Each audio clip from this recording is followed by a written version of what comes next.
Well, we've at least got something to celebrate on this week's edition of Waking the Red Weekly presented by Footy Talks, because somehow we're turning 50.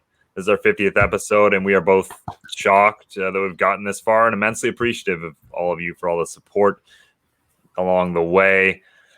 To celebrate, we've got one of our favorite people who will be joining us this week, Charlie O'Connor-Clark of CanPL.ca, to discuss the league's opening weekend and look ahead to what we can expect from this season for the Canadian Premier League. And yes, because we're contractually obligated, we'll talk some Toronto FC as well. But boys, I mean, it's a dreary afternoon, isn't it? I mean, I'm not sure if it is where you are. Mike's at a very sunny BMO field, so it's always happy where Mike is. But yeah, how are you guys doing?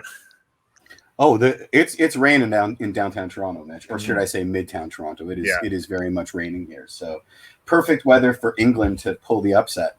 It's coming home. Is that happening, gentlemen, or what? But yeah, as Mitch said, I guess that was a rhetorical question, by the way. But as Mitch said, episode 50. Holy cow! Yep. Episode 50. Are we doing this right? Are we doing a decent job at this, or what? I'm pretty sure. Yeah. I mean, what do we have planned for 52, guys? That's only 2 away, and that's a full year. I think we need to do something special. Hopefully, we can celebrate a TFC win, but I am not holding my breath. Yeah. Any ideas, guys? Any way to celebrate? Just leave them in the chat, and we'll take a look. Yeah. Good. Open to anything. Yeah. There's a good. We have a chat. Let me open that. Yeah. Cool stuff. Good. We'll have some kind of like match game or whatever. That'll be today's. On Tim and Sid. That'll be our our question of the day: is what should we do for our 52nd episode? But I think, boys, we got so many questions to ask about Toronto FC, especially after this past week. Let's start with that a little bit before Charlie gets here, and we can talk about some more fun stuff. He's here, so whenever you want to bring him on, just give me a signal, okay?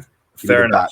He can wait. You can enjoy, some Jack Grealish highlights and wait for while we get into at least a little bit of Toronto FC.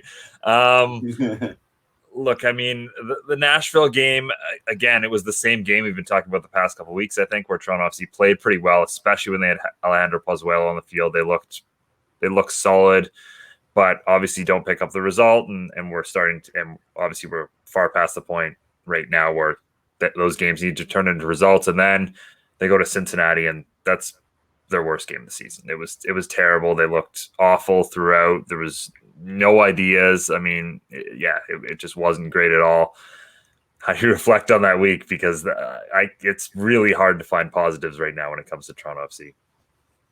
Jeff, you go first, because I know you got a lot to say here. Come on. Honestly, it's nothing that I haven't said before. I'll stress that, it's so. I mean, have you guys been reading what's on the MLS mothership and the hot takes that are coming out? Losing to Cincy is no good, guys. I mean, there's no way to sugarcoat this. Cincy looking like Barcelona out there. It sucks. Yeah, they didn't just lose; they got outplayed. They got obliterated. I mean, what are you going to do, right? Like, there's a part of me that still wants to protest, and trot out all the excuses, like the injury bug and playing out of Orlando, yada, yada, yada. And I do think these are valid. Mike Leach said something on the show last week. He said, when they came out at the front at the top of the season and said, we're not going to use these as excuses. Well, they kind of have to live by it, live by the sword, die by the sword. And they're not doing that. I mean, that Buffery article that dropped this morning, where he had a sit down with Chris Armas, and opened with there's no excuses, and then proceeded to list them all in bullet points. What else is there to say? It's like it's a feedback loop now. Do you know what I mean? I'm with you there, Jeff. Like, I'm actually the one who asked Michael Bradley that question at the beginning of the season. I was asking Michael Bradley just essentially how it feels to get like a real preseason kind of thing under his belt. And he actually cut me off before I could finish my question. He's just like, no, I don't want to hear any of that. I don't want to hear any excuses. We're done talking about excuses. And as Jeff's kind of pointing out, like the last, 2 months, not every answer, but like they're quick to mention those excuses now because that's kind of a way to ease the pain, right? Well, now we're getting excuses that are from space, like whenever we foment an attack, they foul us, and that's how you beat TFC. I mean, Hey, that's what TFC have to do to stop transition moments, man. All they got to do is just foul the other team, and you'll be good. That's the secret recipe. It's terrible. And again, being this critical, it doesn't fill me with joy. It really doesn't. I do not like holding the club that I love's feet to the fire this profusely. But I mean, it's just it really is the perfect storm. Like, we get no information from these guys, and when they do, they hold press conferences like the last one we had to suffer through, and then when they're interviewed, it's like it's a contradiction. Like that if that was an argumentative essay, it would get an F. Right? Like, here's my thesis, no more excuses. Here's my essay body, all the excuses, right? Like, back in school, let's go. But you just can't do that, right? And so, let's move this conversation along. Let's talk. Sorry to cut you off, but let's talk. No worries. Like what everybody wants to know. Let's talk Chris Armas, and is he on the hot seat? And number two, do you guys think he's had a fair run, and is it fair to judge him based off this start to the season? Let's start with you, Mitch. What do you think? I think yes to both. I think he's definitely should be on the hot seat, and I think at this point he's had a fair enough run to see what he can do with this side. What concerns me, though, is almost not just Chris Armas. It's the fact that, like, this collection of talent should be beating both of these teams, regardless of who's coaching. I don't think Chris Armas has shown that he's a good coach by any means, but I don't think he's a bad enough coach that he should be able to take this team and, turn it into something where they're literally last place in MLS. Like, I don't think that could be the case with them. Jeff, you have a point on this right away. So do you subscribe to the latest tinfoil theory that's going around the WTR boards? There's two of them. Mm-hmm. The first one is that the team is now playing to lose, like to basically get Armas out the door, which I think is so binary and insane. I mean, these guys are professionals and they have egos. They don't, I don't think they're not the Black Sox, no. Right? Yeah. And then the other one, which I think is absolutely hilarious, is that Soteldo is pretended to be injured just so that I don't even understand what the hell it is, but it's basically saying that he can't, it's ignoring the fact that if you get a call up to your international squad during a FIFA window, there's pretty much nothing your club can do to stop you. And I'm pretty sure that when he was negotiating his deal with TFC, his appearances for the Venezuelan national team without any blockage from the club were part of the negotiations, if not outright stated in his contract. So, this is yet another example of just how bad the wheels are spinning in TFC land. Sorry, what did you mean by that? I kind of lost me there. With the people on the WTR boards, and it's so crazy that I almost can't make the logic move. But they were saying something about the fact that Soteldo, isn't it weird that he couldn't play for TFC for that Cincy game, but he was just fine to play 20 minutes for the Venezuela national team in Copa America, and then something along the lines. That's not how it works. Like, exactly. If you get a call up to the international team and your team is playing, you're gone. Like, it takes time to travel to that team and get into training camp at the team. You should be with that team no matter what. Obviously, Soteldo was getting healthy with Toronto FC, and the second he was healthy enough to play, his duty is not to represent Toronto FC. It's his international duty to represent Venezuela. Mm-hmm. It wasn't like he wasn't healthy enough or he was healthy enough and not playing for Toronto FC, because those games overlap anyway. It's the second he's healthy, he's playing for Venezuela, and that's what happened. Exactly. So, at the end of the day, a club can't block. It's a FIFA approved international window. Exactly. Like, it just doesn't happen. And so there's a lot of tinfoil hat nonsense going around in TFC Live land. And to be completely honest, I see why. We're getting sweet FA here. So circling back, Jeff. Do you think it's fair to judge Chris Armas? Does he? How do I say this? Has he gotten a fair shake? Has he gotten a fair shake through the first 10 MLS games so far this season? No, I don't think so. But I also agree with Mitch. Well, I agree because of all the things, all the intangibles, right? No BMO, no fans behind him, no fortress at the lake shore. How important that is, and whether it's trumped by he's made zero tactical adjustments with the players he has in the situation that he's in, is an argument that I think Mitch wins. He's had more than enough time to have incremental improvements, regardless of all the things that are stacked against him. We see none of that. To say nothing of the fact that in press conferences now he's referring to himself in the third person and looks to be completely unhinged. So I think Mitch is right in that regard. Is it fair? Absolutely not. Am I going to jump on the bandwagon of people cherry picking comments from irate New York Red Bulls fans that already wanted to boil Chris Armas in acid to support the narrative that he stinks at TFC? Absolutely not. I think that there's a gray, like in all things, there's a gray area somewhere in between. And the last person that I want to tell me about Chris Armas's coaching acumen is an irate, disgruntled New York Red Bulls fan, right? Which seems to be where everybody's going. So I'm in two minds about this. Right. On the one hand, as you guys mentioned, there's a lot of reasons why it has been unfair to him to start. Let's go through them. The first, it's probably one of the biggest reasons. Like, I'm not even talking Florida. I'm not even talking COVID. The lack of designated players on this Toronto FC team that's been in the lineup. Is that his fault? Maybe. We don't know what. So hold on. We don't know what happened with Josie Altidore. We don't know if that was more so a team thing or if that was an Armas decision. By all accounts, it sounds like it was a team thing, even though Josie Altidore was going at Chris Armas by all reports. So there's that. Alejandro Pozuelo, who was healthy for every single game last season, he comes down with a couple of different leg injuries. And that's kind of, that's not really Alejandro Pozuelo. Now, we can point the finger at Chris Armas' training sessions, or we can also say that was, a freak injury.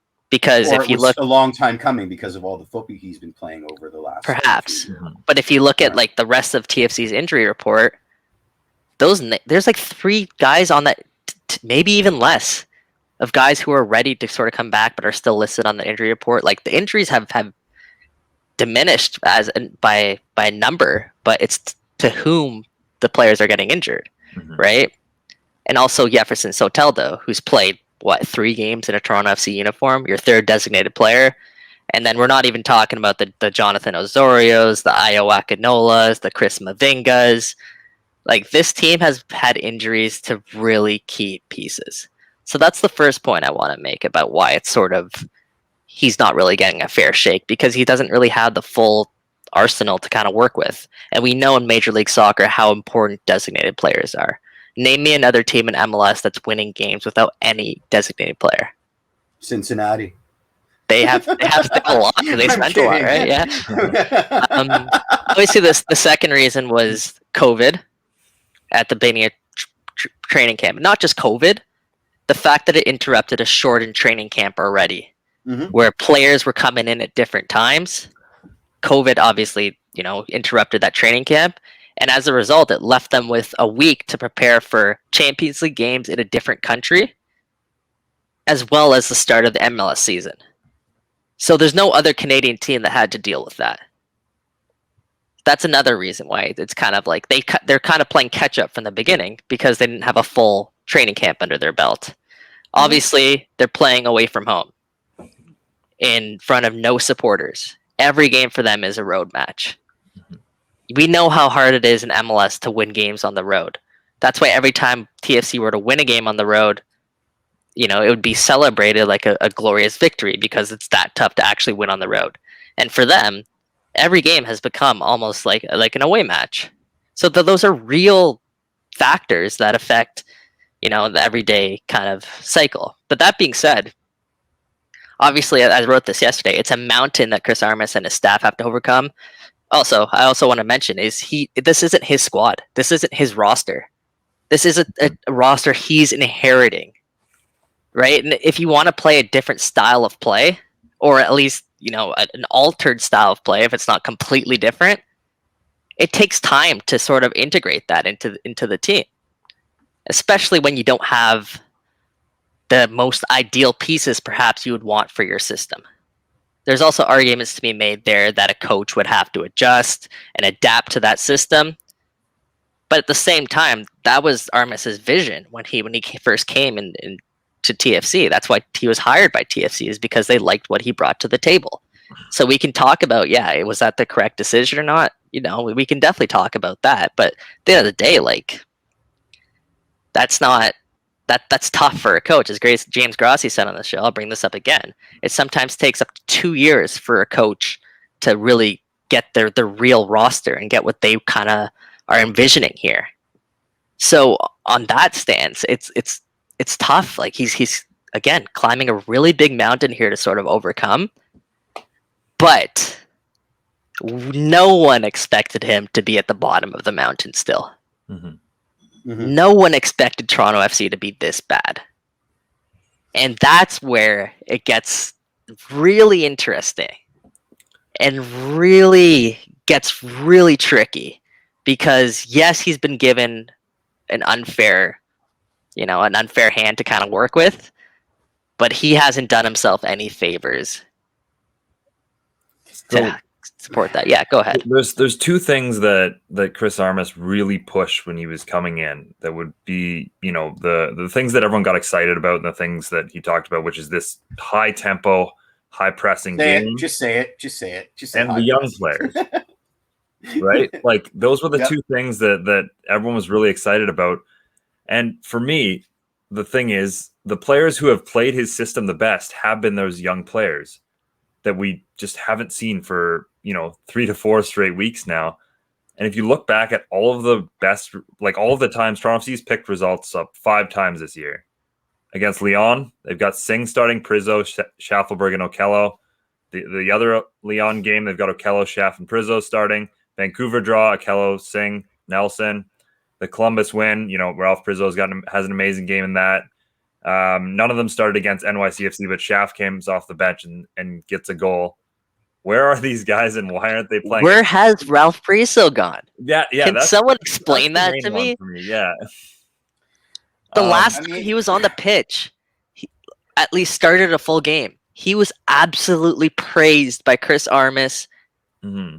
High praise. And by Michael Bradley. Good. And then since then, he just dropped out of contention for starting for this team. Mm-hmm. What am I missing there? What happened? And again, it's who's been replacing it. I mean, for most of the games, it was Arrow replacing him, which made, obviously we've been shaking our heads at that since the start of it. But it's absolutely baffling. Again, like I'm all for, like, I don't think young guys should just get given opportunities just because, that we want to play young players. But one, you have to give them an opportunity to make some mistakes and work through them. And two, if they're performing well, why are you taking them out of the lineup? It makes no sense. So yeah, the Ralph Prizzo one is just pure confusion for me at this point. Mm-hmm. This is a perfect time to bring Chaz on and talk about CPL. Why don't we bring Chaz on and talk about TFC first and then segue to CPL? How about we do that? All right. Sure. You bring Chaz go on. ahead. Yeah. There he is. Hey guys. He's been waiting to get What's his going on, man? I just want to say it's very fitting that we have Charlie on for the 50th edition of Wake in the Red Weekly. Obviously, the former managing editor of Wake in the Red, and doing some big things now with the Canadian Premier League. So, Charlie, thank you very much for joining us, man. Thank you. It's always a pleasure. This is the 50th episode. Damn. Yeah. We got a big thanks for that one. Congratulations. Thank you, man. Thank you. We're trying to figure out what to do for lucky number 52. But right now we just want to bitch about TFC. So hopefully that'll carry us through. Hey Chaz, Coverman's time? Is it Danny time? Are we in the darkest timeline? Worst team in the world kind of situation? I mean, I don't know. I don't know if it's that bad. There's certainly good players on this team, which maybe you couldn't have said in 2012.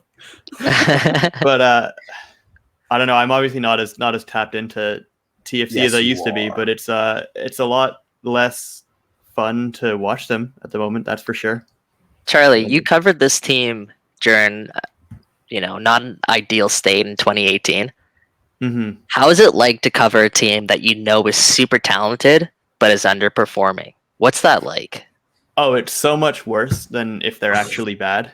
So much worse. Because if they're bad, then you can you work through it. It can be funny sometimes, and there's like little victories when, as you guys already mentioned. Yeah, gallows humor, when like a young player does something great, there's little victories, but when you know that they should be doing so much better, it's certainly frustrating. So I don't know. Does this season take you back to 2018 at all? Does it give you any sort of flashbacks of that? Definitely in some ways. I feel like 2018 was a little bit more comical, actually, just because there were so many other things going wrong. The whole team was injured every week. I think every player in the entire lineup got a shout at center back at least once. Mm-hmm. I think I played center back that season for a game. Yeah, I remember showing up to the press box with my boots in my bag once. Yeah. 2018 was just pure shock for most of it. It's like, what? I mean, it was like what I imagine the experience of being an Atlanta fan is. Just like, what happened? We were so good, and now we're so bad. Like, yeah. In a way, it's kind of familiar there, because you have the Champions League run in 2018, mm-hmm. which derailed sort of the start of the season. I'm not sure if we can attribute that exactly to what happened this season, but sort of similar there. Number two, you have a lot of the off-field stuff that occurred in 2018, and obviously I'm referring to Josie Altidore here.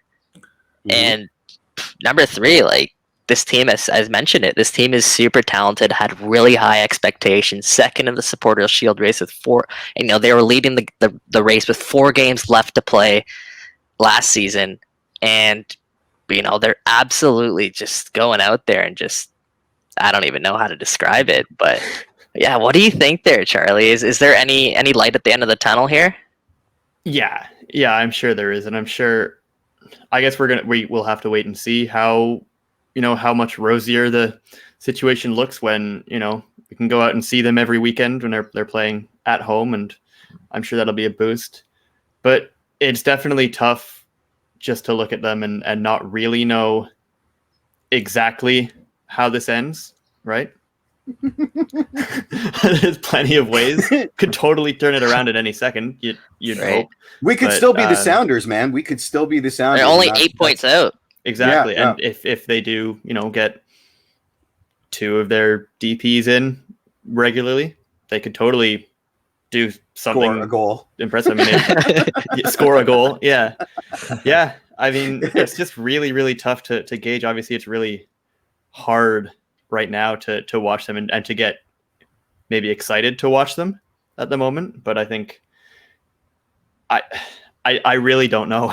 I really don't know where you're not alone, man. That's the consensus around TFC. Chaz, that really you're running a league through Zoom calls and quarantines, right? we're trying to report on a team a club in crisis through Zoom calls and the occasional interview that goes sideways, right?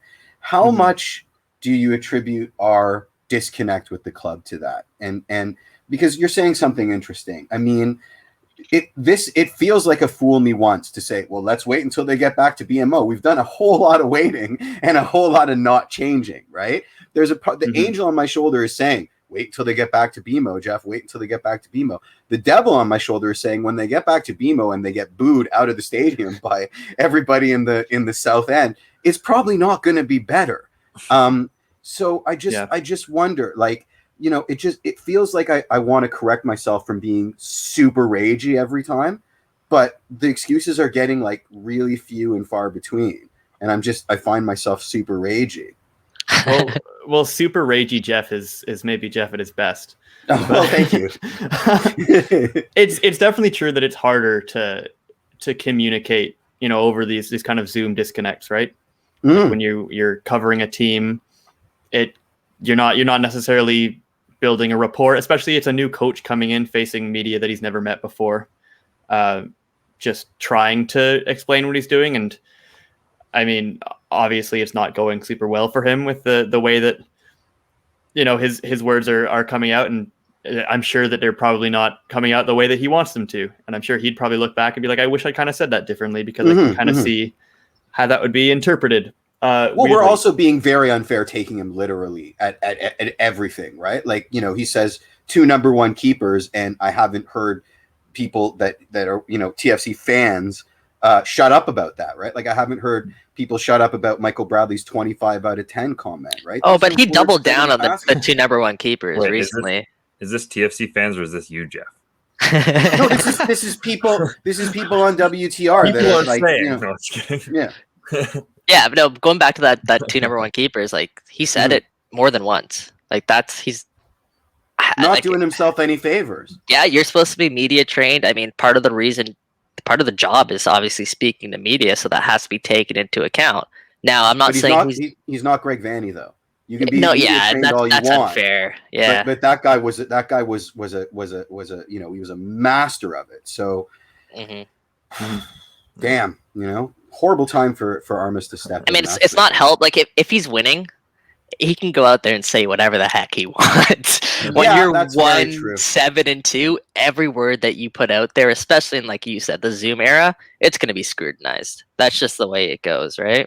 I think you can definitely say that both things are true, that it's an obviously terrible situation and like a lot worsened by all the circumstances, but also they have been playing well. It's, you know, you can question the coaching. Both things can be true at the same time, I think. Yeah. Definitely. Yeah. I mean, here's a real question. We start winning, does it all go away? I mean, do the Armas out people crawl back into the Armas on train? I'm inclined to think yes. I mean, the pitchfork mob is the pitchfork mob for a reason, right? They're just, you get them mad and then point in a certain direction and off you go. So, you know, Gareth Southgate would say yes. That is fair. Well, what's the saying? Winning heals everything. Yeah, something like that, right? There were also segments of Vanny out that never really ever died. They were always just there under the surface. So I'd imagine there's going to be some, like, even if things turn around, there'll be some Armas out crowd that continues to be around. But Charlie, you did mention returning home for Toronto FC, and obviously we all want to see that. But there are actually games being played right now in Canada, and they are much more entertaining. What a segue! That was from Toronto fabulous. Recently, he's a pro. That was good. That was good, Mitch. Thank you. That was god tier segue. Obviously, Canadian Premier League opening weekend this past weekend. What were the highlights for you? Because, you know, I think we saw a great slate of pretty awesome games from the early part of the season. Yeah, it was a lot of fun, and I spent a lot of the weekend kind of pinching myself, being like, I kind of forgot what this was like to, you know, be able to do my job properly. But there were plenty of highlights. I think the biggest thing about it was just kind of having a lot of these personalities around the league kind of reintroduced to the soccer community. Rob Gale, probably the biggest one. Coach of Valor FC, goes on, you know, every interview he does after winning against the defending champions, and he says, now you guys have to give us our respect. We don't care what people said about us. I don't know what people had said about them, but he's the Adrian Heath of the CPL, pretty much. But no, it was just so cool, like having these personalities back out there. I mean, Jose Escalante for Cavalry misses last year because of travel restrictions. He was stuck in Honduras. He comes right back into Cavalry, and he's immediately just one of the most frustrating and simultaneously amazing players in the league to watch, because he's just under everybody's skin the whole time. He's a phenomenal player. He's cutting in from the wing. He's playing in crosses. I mean, he did that hilarious, audacious move to pick the pocket of York's center back and score Cavalry's second goal. It's just so much fun having these players that, you know, we talk about during the offseason and we haven't seen play it for so long. They come in and they back it up with just being soccer players and not just mythical, nebulous figures that exist on a website. So who I think you've already done about 1,000 articles in the off season, but who you got winning this league, and why is it Forge for the third time? I mean, I know that Forge did just lose to Valor. And that was a good game, man. It was a great game. It was a great game. Jeff, your second team beating your first team. I had a wonderful dream that Bustos was still on Valor and linking up with Ricci, and they were devastating. And who's he on, Pacific now? Like that's his fifth squad in the CPL, moving around. Bustos second. He should come back to Valor. Make it free. He's doing fine at Pacific, so I don't think he's going anywhere. Anyway. But yeah, that was a great game, and full credit to Valor, who look like they're going to be really good this year, and they're going to get even better because they've got a lot of internationals to come back into the squad. But Forge, yes, they lost, but I mean, I don't know if they'll ever play, a more. I don't think they'll. I don't know if they'll ever. Excuse me, they'll never play a worse game in the league than that. Wow. Because there were so many obviously factors going into it. Them and York had the worst preseasons of any team because Ontario hadn't been able to see their squad in training until like a week ago when they got to Winnipeg. And understandably sluggish. And it was kind of funny just seeing before the game when Forge's lineup came out and we were all over them. Everybody saying this is maybe the best lineup that's ever been put to paper in the history CPL. of soccer football. Yes. Just this is 2010 Spain level tiki-taka kind of football. And then they come in and Valor plays them off the pitch for 90 minutes straight. Yep. Which was really cool to see, especially if you're a Valor fan. Yeah. But they're never that's not gonna be a consistent thing from Forge, I think. There's plenty of time to grow into it. It's a long season, thankfully. For once, yeah. Thankfully, thank God. Thankfully, yeah. You hedged your bets, though. You initially tweeted out Forge's lineup and said they're amazing. And then you tweeted out, but Valor also came to play and they're probably going to win this one. So, Valor lined up with like 5 strikers and 4 of them were in midfield and it just totally worked. They were just beating Forge to pretty much every ball. And obviously Austin Ricci was one of the players of the weekend in the CPL after Crutzen, which was craziness, absolute craziness. Yeah. How much did playing at home have to do with that? Anything? I'm not sure because we asked Rob Gale a few times about this, and he would say absolutely not every time. He was not having it. You could hear the fans though. You could hear Red River Rising. Yeah, and the way that I've heard it, it sounds like the fans were there to greet them to get on the bus to go to the stadium, and they were kind of driving alongside them with flags out their windows. And I think that's not creepy at all. I think that does as a player you notice that, right? And certainly after the game, everybody was talking about how that had been a part of it. Obviously, it's not a 30,000 person stadium screaming for you, but it's a little bit more than if you're in PEI and you're so far away from home and just you don't even have a sense when you're actually on the field that there's anybody watching you, right? Right. And you're in Winnipeg and obviously you're not living at home. You're not in your beds. You're not with your families. You're still in this bubble, which in some cases might be worse because you're in your home city, but you still can't go there. But then there is just this kind of sense of being still in your city and defending your stadium. I think somebody also made the point that they know that turf better than any other team. Yeah. Because they'll have been training on it a little bit longer and they played a full season on it, which is an actual tangible advantage. Sure. So I think there's more of one than Rob Gale would tell you, but it's still not huge. Charlie. I also think, as someone who's been to Winnipeg in the summertime and was blown away by how hot it was, I think the 2 Ontario teams are probably like, bugs. Damn. Also the ticks. I'm sure the ticks aren't at IG Field. I would hate that. Yeah, no, ticks are no fun. Charlie, I got 2 questions for you. I'll go with the first one first. Right. Is MVP. Who do you got it as, preseason favorite, I guess, for winning the MVP this season? Yeah, my MVP favorite hasn't changed since like midway through last season. It's got to be Marco Bustos, I think. Is just the betting favorite. I don't want to say it's his award to lose because he's played 1 game. But just throughout all of the months between like last September and now, he's been kind of just on a mission. Like we've talked to him several times and he's said repeatedly, that's what I want. I want to be the best player in this league. Nice. And we know that he's capable of it. He certainly looked like he could be on Saturday against Halifax. And I think you said Halifax. I think it's hard to pick against anybody else or to pick against Bustos right now. Obviously, it's a long season and tons of other guys. I'm sure there's guys that are new to the league that will come in and make an impact like that. But I I have a feeling that it's not going to be a Forge player this year, even if Forge goes ahead and wins the championship. Interesting. Well, Marco Bustos. Yeah. Marco Bustos obviously had some time with the Canadians men's national team, and I thought he looked very good there as well. So he's a talent that could definitely continue to flourish there. My second question is, Charlie, you have a platform right now. You're speaking to a lot of Toronto FC fans. A lot of people who watch this show are TFC fans. What's your sell to everybody to watch the Canadian Premier League? Why should people care about the Canadian Premier League, and why should they tune in this season? Well, there's just so many more storylines. I mean, Canada's a lot bigger than Toronto, and there's a lot of communities. I think. Wait, what? Yeah, I don't there's cities outside of Toronto. What are you talking about? I haven't been to one in well over a year, so I can't confirm that anymore.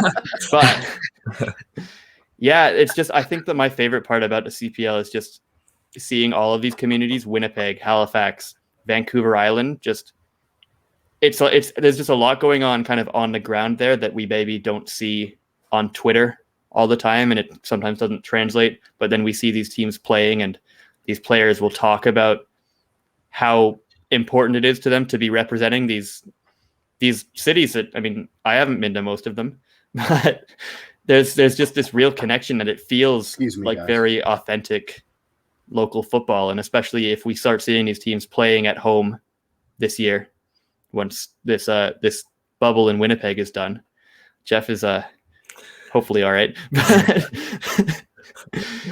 But yeah, I think that's maybe my favorite thing about this league is just it's got some very authentic qualities of these clubs being part of their homes. That was fun.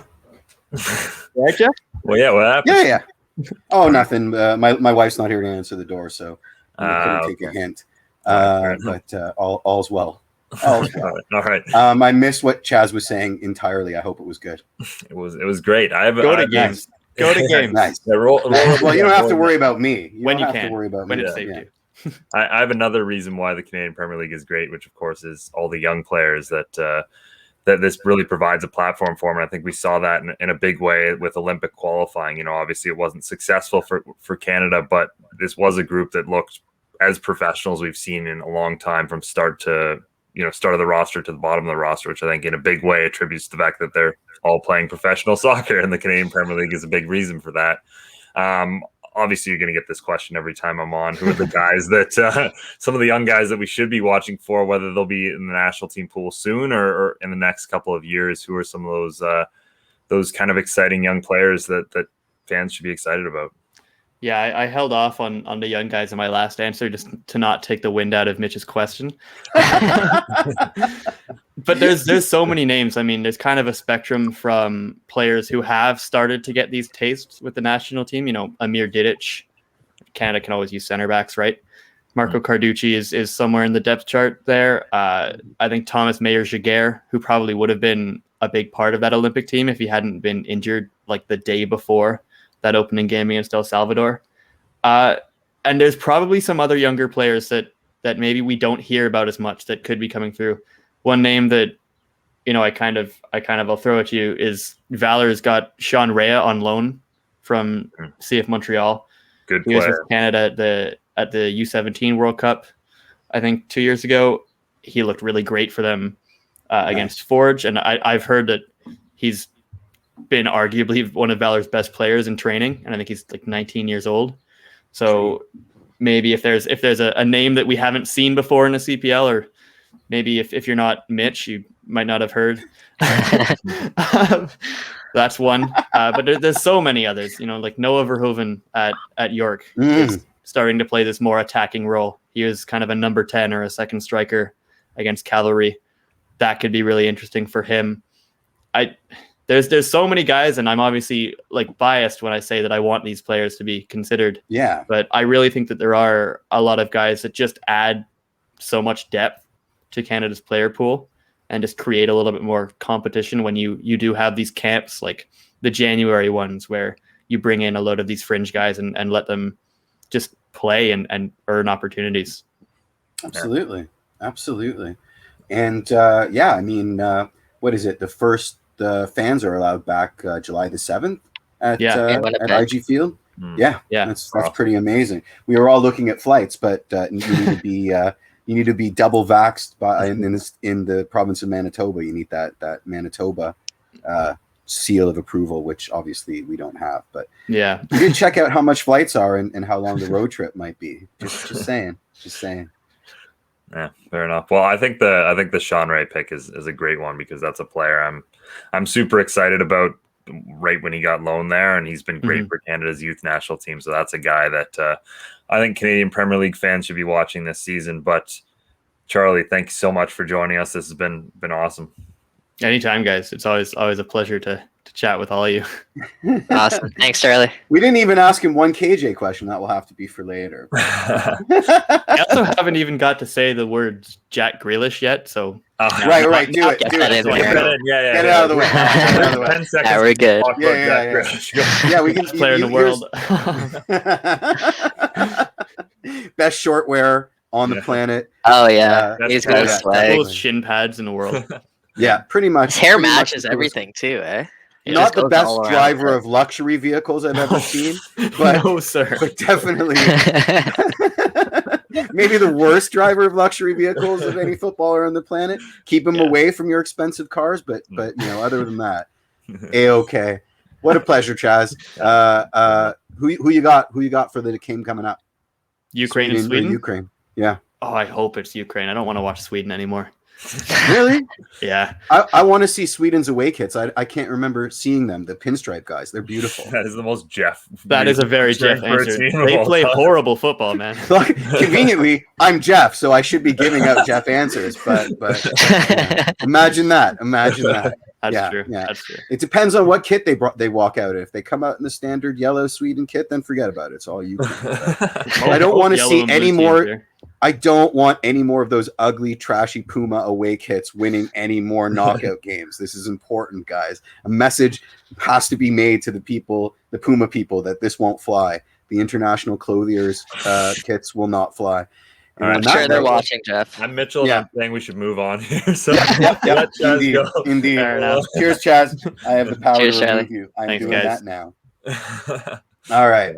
No, always great to have Charlie on. And as we said, awesome stuff. Yeah, awesome to have the Canadian Premier League back to, have some awesome to actually watch while Toronto FC is struggling. But TFC do have another game coming up this week, of course, on Saturday against DC United. And, we've talked about this point a little bit, and obviously it doesn't help when they've won just once this season, but these are the important games, right? Like DC United's in 8th right now. And I know it's early in the season, and like usually you don't have to worry about that kind of thing this early in the season, but like, right now, every time they play a team that's on that playoff bubble, like they almost have to win it. So it's a big game.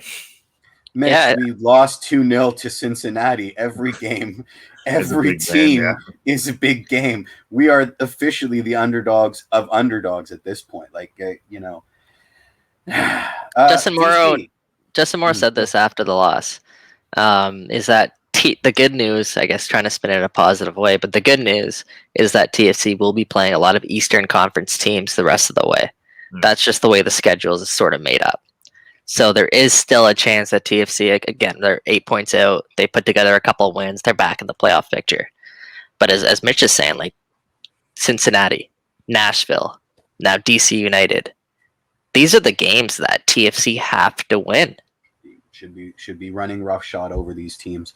Right. I mean, we should be running roughshod over Atlanta. Atlanta's a mess right now too. I don't know. I mean, DC looks to be. If we had faced DC a couple weeks ago, I'd be more confident. I mean, if at this point I'm totally not confident. But if we had, but like it looks like their new coach is starting to click, and their system's starting to work. I mean, they were a screaming tire fire at the beginning of the season when we were beating Lyon, and now it looks like things are starting to come together for them. On paper, they're a terrible squad. On paper, they're an island of misfit toys, but on paper, we're world beaters. So if you're asking me to predict, there's a reason I'm number one in the WTR prediction league. Because I've been predicting TFC to lose for the last four games, and that doesn't fill me with any joy either. I've dropped out of contention there, guys. I don't know what I don't know what to predict with this team anymore. I'm seeing Cincinnati, and I'm like, okay, that should be an absolute win, no questions asked, and then they go out and do that. Yeah. How do you predict this? You just can, I guess you're right, Jeff. Just go ahead and start predicting losses until they, turn this around. Do you know how much that hurts my soul? Like, I'm pretty sure like 5 Angels lost their wings because of me voting against TFC in the prediction league. That's a lot of responsibility on my shoulders that I don't really need the burden of that. That's a good kind of segue question I want to get to. And Michael Bradley called for this, I think, a couple weeks ago. It's the unity of the fans. Fans have to get behind them. They need them more than ever right now. If you're a fan, do you think you should be supporting this team through the thick and the thin? Or do you think it's okay to say, no, this is not good enough. We expect better. I will not be supporting you until you improve. Where are you at in that? But I don't think Michael Bradley's talking about those people, because that's perfectly reasonable, right? Like, I love this club, right? It gives me no pleasure to be negative in any way, shape, and form. Not doing it in this position is insanity, right? So, Michael Bradley or anybody at the club asking me to just sit on my hands and hope against hope, I'm sorry, I don't buy it, and it doesn't work that way. You don't get to tell me what to do. Support and misery, support and glory. That's fine. We're all there. I think he's talking to the knee-jerk people, and you're never going to appease those people, right? It's just not happening. I mean, because then you've got to sit them down and explain why we can't have Antonio Conte, why he's never getting on a plane to coach TFC ever in our lifetimes, right? And they don't want to listen to that. They're like, what's GAM? Well, if you don't want to listen to what GAM and TAM is, then we've already lost. There's no beating those people, right? Unless we're winning, they're not happy. So why bother, right? It's a simple calculus to me. But for him to come out and say to the actual fans, your criticism is unfounded, excuse me, have you been paying attention? Our criticism is absolutely. Did he say that though? I don't think he said that. Okay, then how do you read it? Because once again, we're arguing semantics because of what limited information we. Of course, right? Well, I mean, it's more so just it's a call for unity. It's more so like no matter like what, like we're struggling right now. We're in a different country. We're not playing in front of our fans. We need your support right now, going through these hard times more than ever, because we believe in this club and there is a light at the end of this tunnel. How do I as a fan not be personally insulted by that? Sorry, you're not cheering us well enough. Well, you're not playing well enough. I don't think he's not saying you're not cheering us well enough. He's saying, yes, I expect to get criticism, but can you please give us a little bit of leeway here? What do you think of that? Asking me? Well, then then Michael, come out and give me an itemized list of what's acceptable criticism and what's unacceptable. No, seriously, because if I don't know what you mean by that, other than calling out people for saying anything derogatory, which is totally in our purview. You know what I mean? Like either you're trying to appease the Thunder Pierce saying in the chat, you can both support the team and criticize it at the same time. Yeah, they're not mutually exclusive. Both things can be true at the same time. I think the comment under that is great too. The worst thing is apathy. If we're angry, it's because we care, which I think is also fair. Yeah, and Tej wrote an entire article about it that you should read if you go on our site. But you see, I don't like the vagueness there. Like, if your mom or dad is going to yell at you for being bad, they can't say stop being generally bad. You have to say what you've been bad doing, right? Otherwise, you're just saying stop. I don't think he's calling out fans for being bad, right? Okay. I think he's just calling for unity. But we are being unified, whether that's unified in hating them or loving them, right? Do you know what I mean? Like I'm sure we're all pretty unified. So I don't understand it. Like if you're calling out the pitchfork mob, you're never going to win with them. Right? If you're calling out the knee-jerk Armas people, don't bother. And I think Bradley's smart enough not to do that. So who is he targeting? So let's say supporters groups, hypothetically. So they can't say Armas out even while he's lighting the club on fire? I don't abide by that. You know what I mean? Like we can't say what's going on with Josie because the decision's been made in some vague front office boardroom that we know nothing about it. It works both ways. It's a revolving door. Yeah, man. there's definitely no right answer here. There's definitely no right answer at all. I just wanted to get your guys' thoughts on that because they're obviously going through some like crazy circumstances, and they're playing, in a different country where like I'm sure they'd rather be playing at home in front of their supporters. Absolutely. So like, do you have to give them some sympathy there?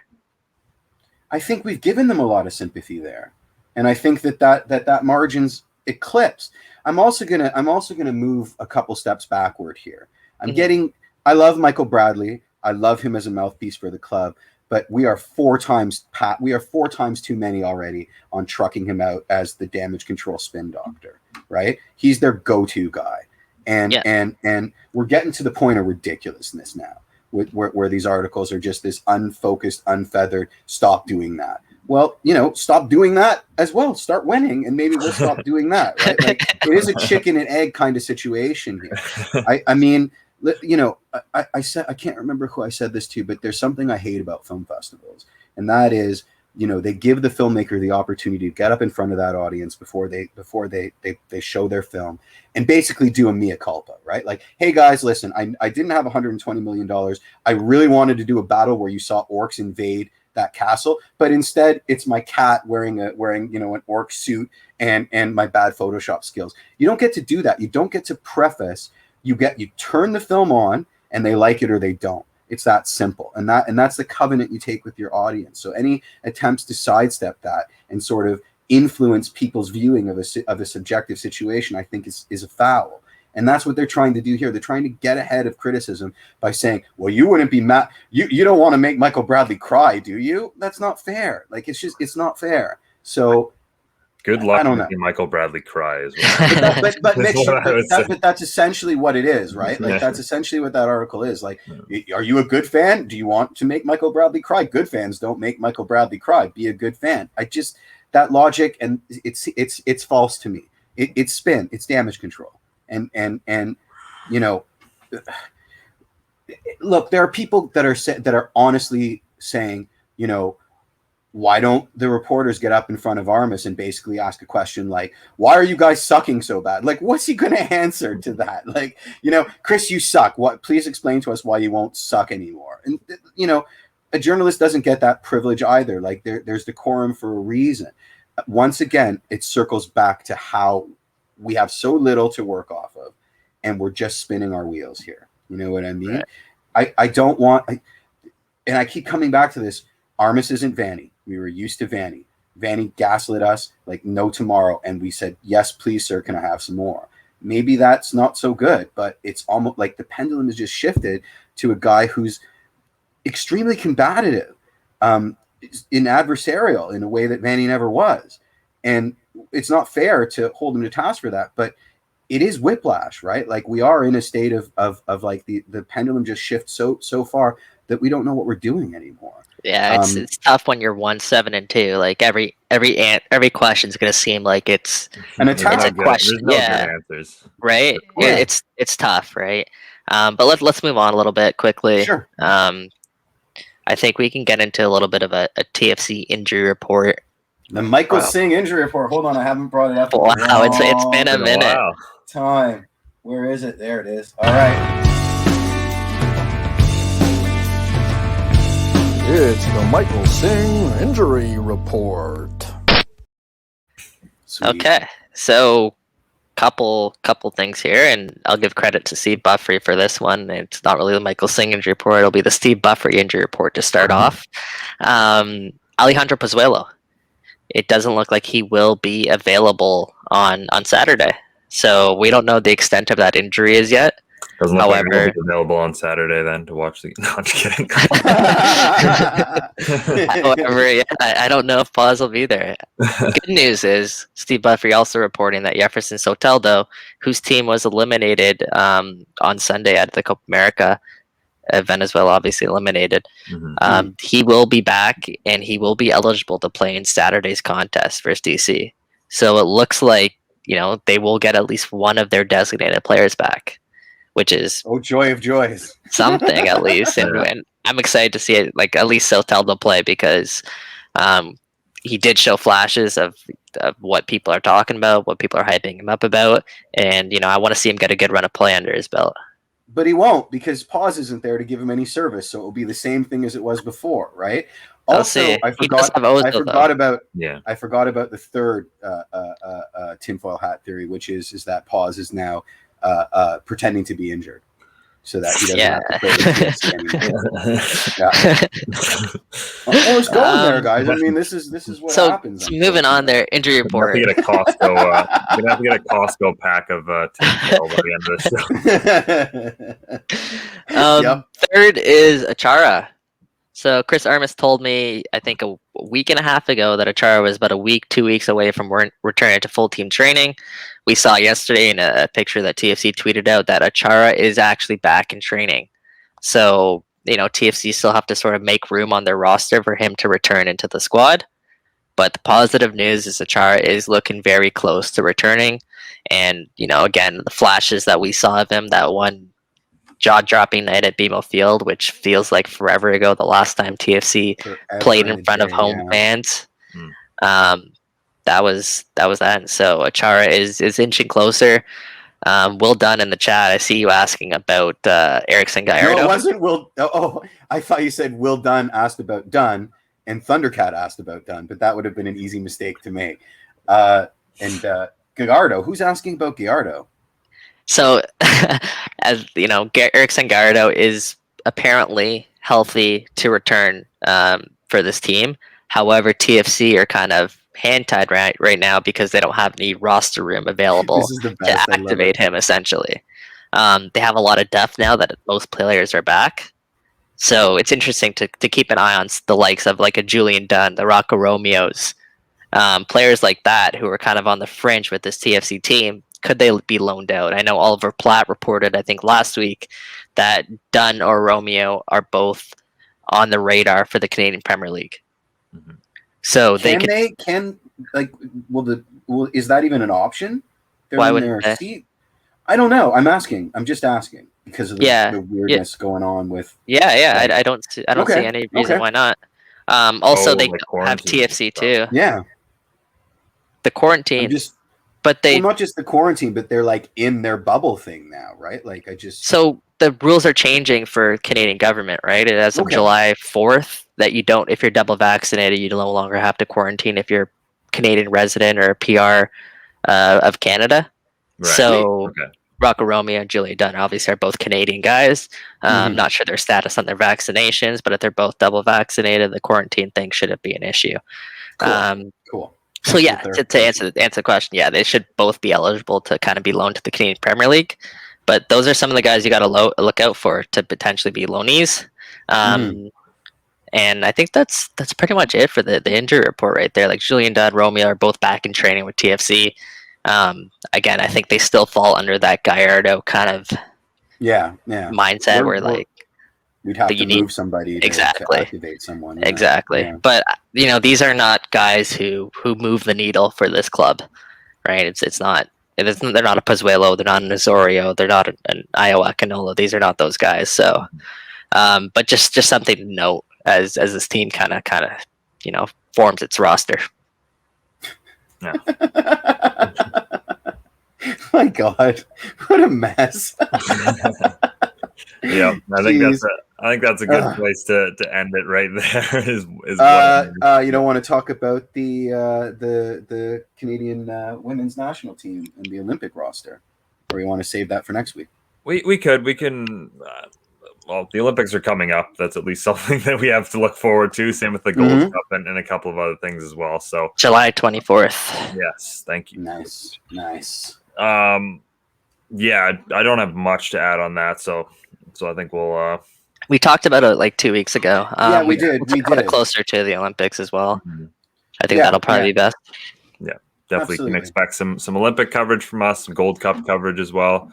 Especially if like we said, TFC keeps not being the most entertaining thing to talk about.